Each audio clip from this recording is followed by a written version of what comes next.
Armonía y disonancia. Tras la conversación con su mamá, Min-jun perdió la pasión y el gusto por la vida. Se acostó en la cama con apatía. Su postura en yoga era mala, la única parte del día en que se sentía estable, y por poco era cuando estaba frente a la máquina de café. Un sentimiento sobrecogedor de culpa lo abrumaba. Cuando pensaba que para sus padres no había sido nada más que una decepción, lo envolvía la miseria. A sus oídos, su madre sonaba llena de reproches, como si lo reprendiera por vivir mal su propia vida. No podía ser. Mamá no es ese tipo de persona, intentó decirse Min-jun. Le sorprendía cómo había logrado aguantar durante tanto tiempo cuando era tan fácil derrumbarse en un instante. Hasta ahora no había sido fácil. Ganaba modestamente y gastaba con la misma modestia. Estaba un poco solo, pero desde que comenzó a trabajar en la librería y tenía a alguien con quien hablar, la soledad era tolerable y nunca lo sobrecogía. Pensó que podía entender el sueño de infancia de Jong-Hoo de querer estar rodeado de libros día y noche. También él se sentía envuelto por la paz cada vez que entraba a su lugar de trabajo. Jong-Hoo era una buena jefa, aunque a veces se sentía tanto como una nona que lo hacía olvidarse de que estaba trabajando. Hacía bien su trabajo, incluso era creativo. Tal y como Jimmy le había dicho, el cielo es el límite, cuando de mezclas de café se trata. Granos cosechados en el mismo lugar y con el mismo método pueden variar en sabor, y el café que es preparado de la misma tanda también puede saber diferente.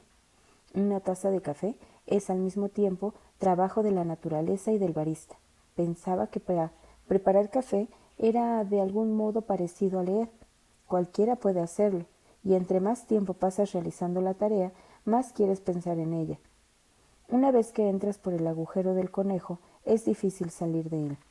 Comienzas a prestar más atención a los detalles y en algún momento entras en consonancia con las minucias de las cosas. Al final, amas cada parte, ya sea de la lectura o del café.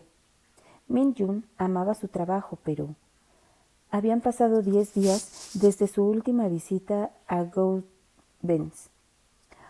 Usó todas sus excusas en las que pudo pensar y logró que, en su lugar, hicieran entrega de granos directamente en la librería.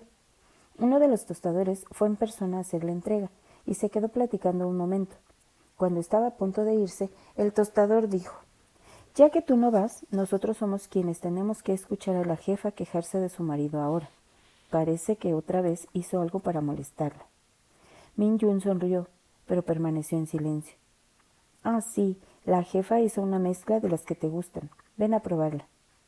Hubo una pausa antes de que respondiera: «Está bien». Min-jun pensó que estaba mejor cuando pensaba que todos sus esfuerzos se habían ido por el caño. Al menos, en ese entonces podía rendirse sin arrepentimiento. Si había un punto crítico para el trabajo duro, él lo había superado. Solía pensar que si hubiera trabajado un poco más, tal vez si hubiera intentado solo una vez más. ¿Qué tal si ya estaba en la línea del 99%? Luego comenzó a pensar que lo que se necesitaba para ir del 99 al 100% no era más esfuerzo, sino suerte. Sin suerte, siempre estaría atorado ahí, siempre a un pelo del éxito. Tras ver una gran cantidad de películas, se dio cuenta de algo muy sencillo. Los personajes siempre estaban en una encrucijada. Lo que hacía moverse a la trama eran sus decisiones, sus elecciones. ¿No era igual en la vida? Lo que impulsa la vida hacia adelante son las decisiones, y entonces se percató de que no necesitaba rendirse, sino tomar una decisión, alejarse del camino que había estado recorriendo. Cuando vio el documental Seymour An Introduction, hiló mejor su pensamiento. Seymour Bernstein no se rindió en su vida como pianista, simplemente eligió hacer algo diferente. Nadie a su alrededor podía comprender por qué el pianista afamado había decidido enseñar en vez de presentarse en público, pero él era imperturbable. Incluso a sus 80 años dijo que nunca se arrepintió de su decisión. Mientras veía el documental, Min-jun decidió ser como Seymour, no arrepentirse de sus decisiones. Pero lo que necesitaba no era la resolución, sino el valor. El valor para no dudar frente a la decepción de otros. El valor para apegarse a sus creencias y elecciones. Desde el día en que le dijo a Jong-Hoo que no tenía humor para ir a casa, comenzó a temer volver a casa. La inquietud era peor cuando estaba solo. También hoy arrastró los pies después de terminar y siguió quedándose después de las horas de trabajo. Jong-Hoo, que había estado mirando su laptop con el ceño fruncido, no se había percatado de que Min-Jun aún estaba ahí. Hizo algunos estiramientos, rotó sus hombros, movió la cintura a la derecha y a la izquierda, y mientras caminaba por la librería mirándola por momentos, de vez en cuando daba golpecitos a las mesas de café, e incluso abrió la puerta delantera sin ningún motivo. Finalmente, cuando entró el aire frío del otoño y Min-Jun cerró con rapidez la puerta, Jong-Hoo levantó la mirada. Consultó el reloj. Min-Jun, ¿por qué sigues aquí? Él caminó hacia ella. Ya terminé por este día. Concluí mi turno y ahora camino por la librería del vecindario. Jong-Hoo rió. Parece que estos días Min-Jun dice menos bueno, o tal vez, pensó. Pensé que la librería ya estaría cerrada a esta hora, dijo, levantando los dedos del teclado. No deberías de rondar en un negocio cerrado. Dando golpecitos en el respaldo de una silla, Min-Jun parecía haber tomado una decisión y jaló la silla para llevarla hasta donde estaba Jong-Hoo. ¿Te estoy molestando?, preguntó. ¿Otra vez no tienes ganas de volver a casa? Dio unas palmadas al asiento para que se sentara a su lado. Sí, últimamente me he sentido así. Min-Jun se sentó y miró la pantalla. ¿Tienes mucho trabajo? Estoy haciendo la lista de preguntas para la siguiente presentación del libro, pero estoy algo atorada. ¿Cuál es el tema? Se asomó para ver el documento abierto en la pantalla. He estado pensando en que ya no debo permitir que mis aficiones personales determinen la decisión de quienes invito a las pláticas sobre libros. Debo ser más objetiva y hacer la evaluación basándome en el libro y su contenido. Él volteó los ojos hacia ella. ¿Qué quieres decir? Me acerqué a un editor para proponerle una presentación, incluso antes de haber leído el libro. Comencé a leerlo solo después de que el autor accedió a dar la charla. Ahora me doy cuenta de que no sé nada sobre escritura. ¿Cómo puedo hacer preguntas sobre algo de lo que no sé nada? Hice lo mejor que pude, pero no solo he logrado pensar en 12 preguntas. Min-Jun miró el número 12 en la pantalla que Jong-Hoo estaba señalando antes de dirigir la mirada hacia el libro abierto, al lado de la computadora. El título escrito en letras sencillas decía «Cómo escribir bien». ¿Por qué invitaste al autor de un libro que no has leído?, preguntó mientras hojeaba el libro. ¿Porque el autor es carismático? ¿Quieres decir que es atractivo? Dejó el libro y sacó su teléfono de bolsillo. Es que su escritura es aguda y no tiene miedo de decir lo que dice. Por eso me gusta. Min-Jun escribió Hyun Seong-go Woo en el buscador de internet. ¿Es decir que te gusta porque es honesto?, preguntó mientras veía la fotografía del autor. Jong-Hoo asintió ligeramente mientras escribía el número 13. Permanecieron en silencio, cada uno sumergido en sus propios pensamientos, mientras ella volvía a mirar el número y se reprendía a sí misma. Él deambulaba por la librería lidiando con la culpa que pesaba en su mente. Después de una larga pausa, Jong-Hoo empezó a escribir. Por último, mientras presionaba repetidamente la tecla de retroceso, agregó una pregunta más a la lista. ¿Qué tan honesto has sido en la vida? Oh Dios, ¿qué estoy preguntando? Mantuvo presionada en la tecla de retroceso y vio desaparecer las letras. Reescribió. Tengo curiosidad por saber si he detectado algún error en mi escritura. No hay modo de que haya podido leer mi escritura. Volvió a presionar la tecla de retroceso. Con frustración, tomó 2 botellas de agua gasificada del refrigerador y le pasó una a Min-Jun. Él la tomó, pero siguió viendo por la ventana con expresión vacía. Lo miró y luego preguntó, ¿pasó algo? Él abrió el agua y tardó algunos segundos en hablar. Me acerqué a ti porque quería hablar contigo, pero no sé qué decir. Ella dio un sorbo. Eres muy callado. Tú y la jefa de Goat Benz son las únicas personas que dicen que soy callado.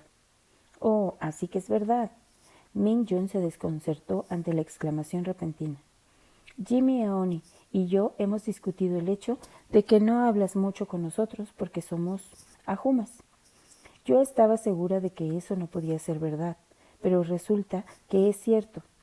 Jong-Hoo le lanzó una mirada malévola mientras daba otro sorbo a su botella de agua. ¿Qué? No, dijo con nerviosismo.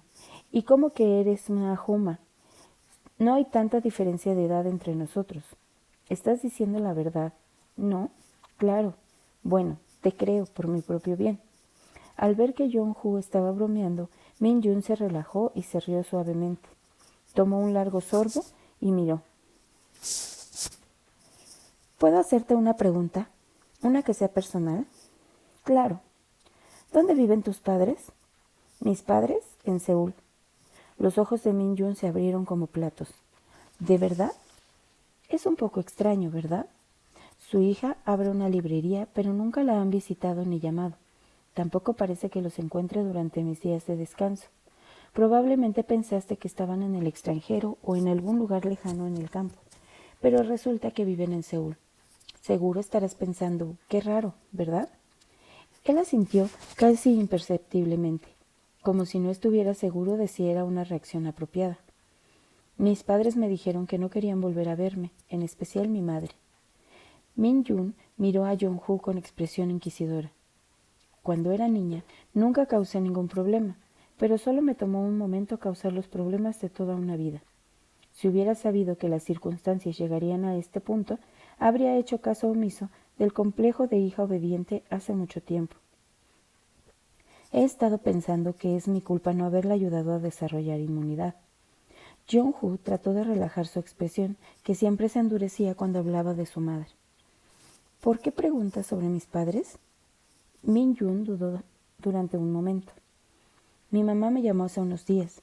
Como siempre tengo el teléfono apagado, fue la primera vez en mucho tiempo sin hablar. ¿Por qué apagas el teléfono? Porque es muy pesado saber que estoy solo a una llamada o mensaje de texto de los demás. Ah, ya veo. ¿De qué hablaste con tu mamá? No mucho. Estaba haciendo alboroto sobre mi vida y le dije que no se preocupara. Luego me dijo que encontrara un trabajo adecuado pronto. Así que le dije que yo me haría cargo de mi propia vida. Ah, ya veo. Cuando Min-Jun la vio mirándolo, él se apresuró a decir, es solo su forma de hablar. No intenta decir que el trabajo de aquí no sea adecuado. Lo sé, ni siquiera sabe qué es lo que hago ahora.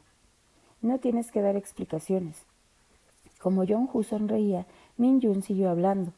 En los últimos días he aprendido algo de mí mismo. ¿Qué? He estado fingiendo ser un adulto cuando no lo soy. Me siento por completo desconcertado por lo que dijo mi madre. Es como si hubiera tropezado y caído con un obstáculo invisible. El problema es que puedo simplemente sacudirme y levantarme, pero me pregunto si está bien hacerlo. Tengo miedo de que mis padres se sientan decepcionados de mí y de que nunca más los haga felices. La culpa me está carcomiendo. No sé si está bien levantarse con calma y tan solo seguir adelante. ¿Piensas que la vida que tienes ahora no es lo que tus padres querrían para ti, cierto? Preguntó Jong-Hoo con suavidad. Podía identificarse con eso. Sí, mi voluntad es demasiado frágil como para vivir de manera independiente, y eso me hace sentir decepcionado de mí mismo. ¿Quieres ser una persona independiente? Es algo así como mi sueño de infancia. No sé por qué, pero nunca me interesó una profesión en específico. No me interesaba ser doctor, abogado ni ninguna otra. Tampoco quería ser exitoso ni famoso, solo quería una vida estable. Quiero decir, si podía ser reconocido por mis habilidades o algo así, estaba bien. Pero eso es todo. Yo solo quería ser una persona independiente. Es un sueño interesante. No lo es como si no supiera ni siquiera cómo tener sueños adecuados. Jong-Hoo dio golpecitos a la botella sin prestar atención y se acomodó en su silla. Mi sueño es ser dueña de una librería. Bueno, lo conseguiste. Tengo una librería, pero no se siente como si hubiera alcanzado mis sueños. ¿Por qué? Jong-Hoo respiró hondo y miró por la ventana. Estoy satisfecha, pero simplemente me parece que los sueños no lo son todo. No digo que los sueños carezcan de importancia o que haya algo más por encima de ellos, pero la vida es demasiado complicada. El hecho de que hayas alcanzado tus sueños no significa que siempre serás feliz. Bueno, eso creo. Min-Jun se quedó mirando las puntas afiladas de sus zapatos y asintió. Reflexionó sobre sus palabras. Quizás se sentía miserable precisamente porque intentaba simplificar una vida que debía seguir siendo compleja. Mientras conversaban, con Min-Jun haciéndole preguntas de vez en cuando, Jong-Hoo llegó a la 15ª pregunta de su lista. Jefa, ¿de casualidad conoces el documental Seymour, An Introduction? No es muy famoso, así que es posible que no hayas escuchado hablar de él. Quitando los ojos de la lista, que ahora iba en el 16, John-Hu levantó la mirada pensativa. Ah, sobre Simon Bernstein. John-Hu lo pronunciaba como Seymour. Oh, Seymour es la misma persona que Seymour. Ella asintió. Hay un libro sobre Seymour en el título de traducido al coreano. Su nombre en Hangul está escrito como Seymour. Ah, es verdad. Escuché que el libro es continuación de la historia del documental. Creo que tú hablas del documental. No, no lo he visto aún, pero quiero hacerlo. ¿Por qué? Ese abuelo, ¿quieres decir Seymour? Sí, en el documental dijo. Min Jun bajó la mirada, aparentemente perdido en pensamientos antes de alzar los ojos hacia Jong-Hu. La disonancia antes de los momentos de armonía hace que la armonía suele hermosa. Justo como la armonía y la disonancia existen una al lado de la otra en música, la vida es igual, porque la armonía precedida por la disonancia que pensamos es hermosa. Es un modo hermoso de decirlo. Min Jun volvió a bajar la mirada. Hoy he estado pensando algo. ¿En qué? ¿Hay modo de que podamos decirnos con certeza si el momento que estamos viviendo es de armonía o disonancia? ¿Cómo sé en qué estado estoy ahora mismo? No lo sabrás cuando estás en el momento. Es solo cuando miras hacia atrás que obtienes una respuesta clara. Sí, entiendo lo que quieres decir, pero me da curiosidad. Quisiera entender mi vida en el momento presente. ¿Cómo se siente para ti? Min Jun parecía conflictuado. Creo que es armonía, pero el resto del mundo parece pensar que vivo en disonancia. Jong-Hu, que había estado mirando su expresión, sonrió con suavidad. ¿Estoy viendo el lado armonioso de la vida de Min Jun ahora mismo? Él sonrió. Eso es si tengo razón. La tienes, estoy segura, te lo aseguro. Min Jun rió suavemente. Los dos miraron por la ventana. Las luces de la librería proyectaban un suave resplandor sobre el callejón y sobre la gente que pasaba por la calle estrecha. Algunos tenían prisa, pero aún así miraban con curiosidad la librería al pasar. Jong-Hu rompió el silencio. Cuando se trata de los padres, creo que es más cómodo vivir la vida que tú quieres en vez de vivir una vida que no los decepcionaría. Por supuesto, es una pena que la persona más cercana a ti sea la que se decepcione, pero no es justo vivir tu vida de acuerdo con los deseos de tus padres. Yo solía estar llena de arrepentimientos, pensando en cómo no debería de haber actuado del modo en que lo hice, que debería de haber escuchado lo que me decían. Pero no hay nada que uno pueda hacer con el arrepentimiento, porque incluso si pudiera regresar el tiempo, habría vuelto a hacer las mismas cosas una y otra vez. Jong-Hu mantuvo la mirada dirigida a la calle. Vivo del modo en que vivo, porque así es como soy. Debería aceptarlo, dejar de culparme. No estés triste, ten confianza. Me lo he repetido durante los últimos años a modo de entrenamiento mental. Las comisuras de la boca de Min Jun se levantaron levemente mientras la escuchaba hablar. Yo debería hacer eso del entrenamiento mental. Hazlo. Deberíamos aprender a pensar bien de nosotros mismos. Está bien, ya no te molestaré, dijo Min Jun. Se levantó y devolvió la silla a su lugar. Cuando caminaba hacia la puerta, le dijo a Jong-Hu con un tono dubitativo que no se quedara hasta demasiado tarde. Ella dibujó una O grande en el aire, agradeciéndole por su preocupación. Mientras caminaba, Min Jun le dio vueltas a lo que Jong-Hu le había dicho. Aprender a pensar bien de nosotros mismos. Se dio la vuelta. El suave brillo de las luces parecía envolver a la librería como una presencia protectora. Jong-Hu alguna vez le había compartido los 5 motivos por los que cada barrio debería tener una librería independiente. En aquel momento pensó que él estaba contemplando el 6.º motivo. Ver la librería desde fuera lo hacía feliz.